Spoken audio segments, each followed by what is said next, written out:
Hello and welcome to the Money Marketing Podcast. I'm Kimberly Dondo, Digital Content Manager.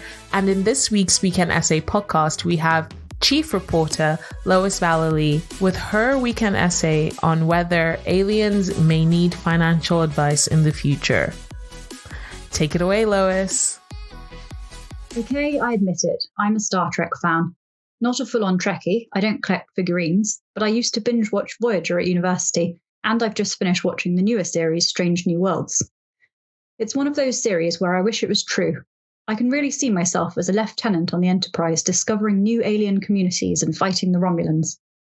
So I was excited to see the tabloids have started talking about extraterrestrial life again. Even if it does tie in rather coincidentally with the finale of Strange New Worlds, which has just aired. Of course, the idea that we're not alone isn't anything new. The human race has been prophesying about the prospect of life on other planets since ancient Greek philosophers first started thinking the Earth might not be flat after all. Aliens have inspired some of the best franchises in literature, cinema, and television, not just Star Trek. I've always believed aliens do exist. Not in an aliens abducted me last night kind of way. I just think the likelihood of there being life somewhere else in the universe other than Earth is astronomical. Do excuse the pun. The chance we're all alone in the vastness of space is minuscule, and I personally think it's ridiculous to think that. As the Roman Epicurean poet Lucretius put it, nothing in the universe is unique and alone, and therefore in other regions there must be other Earths inhabited by different tribes of men and breeds of beast.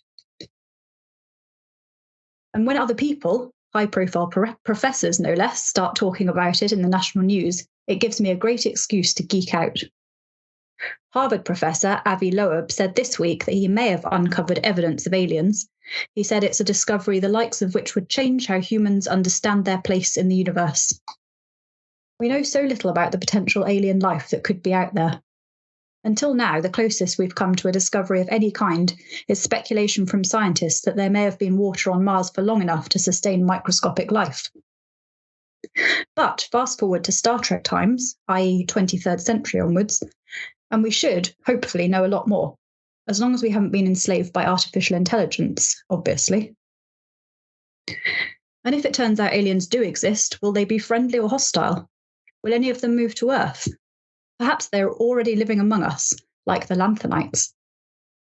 And if they do move to Earth, will any of them need a financial advisor? It seems it would be prudent. After all, they probably won't even understand the way we use currency, so teaching them that would be a good start. Once the hypothetical alien we're talking about has established itself as an upstanding member of society, it will obviously need to earn a living. Many fictional aliens have traits which would make them ideal for many Earth-based job openings. As I don't have any real-life references, I'll use examples from Star Trek. Have I managed to convince you I'm not a Trekkie yet? We all know Vulcans have emotions but quash them and make decisions based purely on logic. Sounds like ideal traits for a lawyer.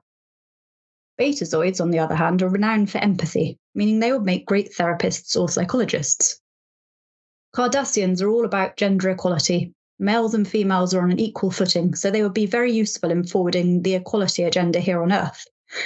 Alternatively, they could follow in the footsteps of their close namesakes, the Kardashians, and make millions from reality TV and influencing, of course. Klingons are famous for being formidable warriors, so the army seems an obvious career path. All of these are professions which could very well put these aliens into an economic category where they may wish to seek financial advice. Even something as simple as setting up a bank account could prove a huge challenge for a species unfamiliar with any earthly processes. And how is a species which could live for thousands of years, like the Horta, supposed to plan for their future and retirement without a financial advisor? So, financial advisors, you needn't fret about artificial intelligence stealing your clients and therefore your living. In the future, your client pool could widen eminently. It's only logical. P.S. I do have to shout out to Kim Dondo, who gave me the idea for this weekend essay. Thank you. Thanks, Lois, for a very extraterrestrial episode of the Weekend Essay podcast. We do hope that you enjoyed it. Please do keep up to date with all our new releases via Podbean, Apple Podcasts, Spotify, and everywhere else you get your podcast from. You can also keep up to date with all our new content published on the Money Marketing website, as well as our print edition Money Marketing magazine, so make sure to subscribe. Follow us on Twitter, LinkedIn, Threads, Facebook, Instagram, and TikTok. See you next time.